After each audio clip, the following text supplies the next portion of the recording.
Bill Gates পৃথিবীর সবথেকে ধনী ব্যক্তি। তাকে একবার এক সাংবাদিক প্রশ্ন করেছিলেন যে আপনার কি মনে হয় এই পৃথিবীতে আপনার থেকেও ধনী কোনো ব্যক্তি আছে? তখন বিল গেটস একটু ভেবে উত্তর দিয়েছিলেন যে হ্যাঁ, একজন আছে, এবং আমি আজীবন চেষ্টা করলেও তার থেকে ধনী হতে পারবো না। বিল গেটসের মুখে এই কথা শুনে সাংবাদিকের মুখটা একদম হা হয়ে গেল। সাংবাদিক অবাক হয়ে জিজ্ঞেস করলেন যে কে সেই ব্যক্তি যার আপনার থেকেও বেশি ধন সম্পত্তি আছে? তখন বিল গেটস একটা গল্প শোনায় সাংবাদিককে। সেই গল্পটা বেশ কিছু বছর আগে। তখন বিল গেটস হয়ে ওঠেনি, অর্থাৎ পৃথিবীর সব থেকে ধনী ব্যক্তি হয়ে ওঠেনি, তাকে পৃথিবীর সবাই চিনত না।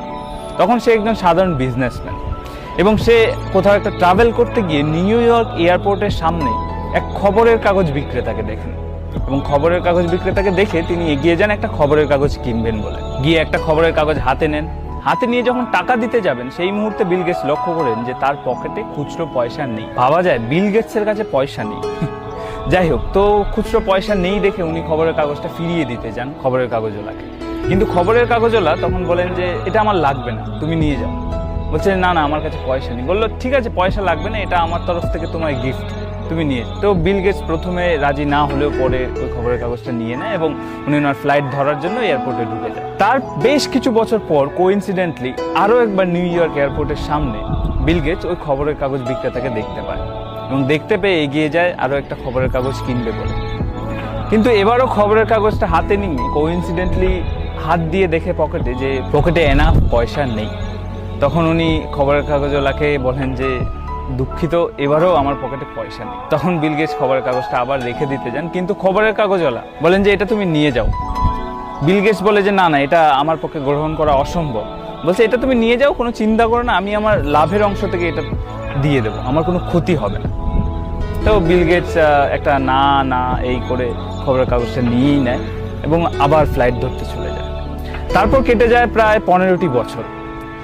এখন 15 বছর পর বিল গেটস এই পৃথিবীর সব থেকে ধনী ব্যক্তি। পৃথিবীর সবাই তাকে চেনে, তার নাম জানে।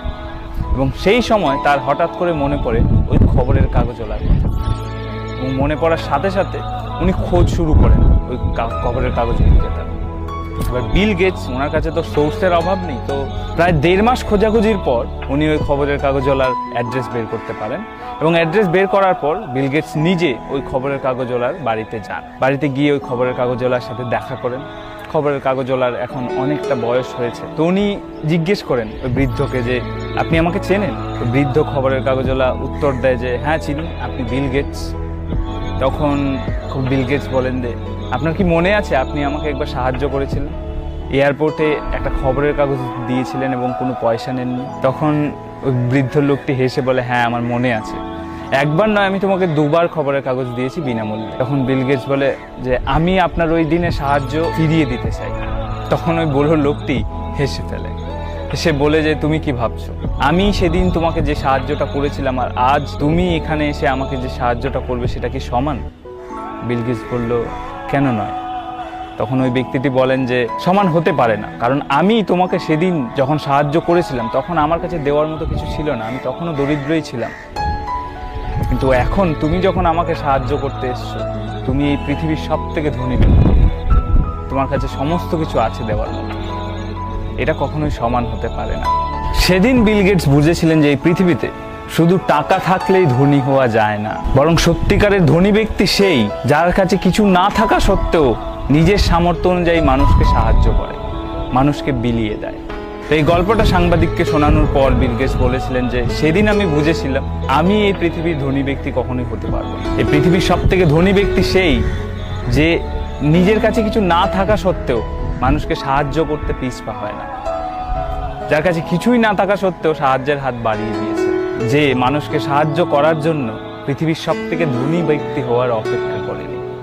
যাই হোক, এই গল্পটার সত্যতা আমি জানি না, তবে গল্পটা খুবই ইন্সপায়ারিং। যদি ভালো লেগে থাকে অবশ্যই শেয়ার করো।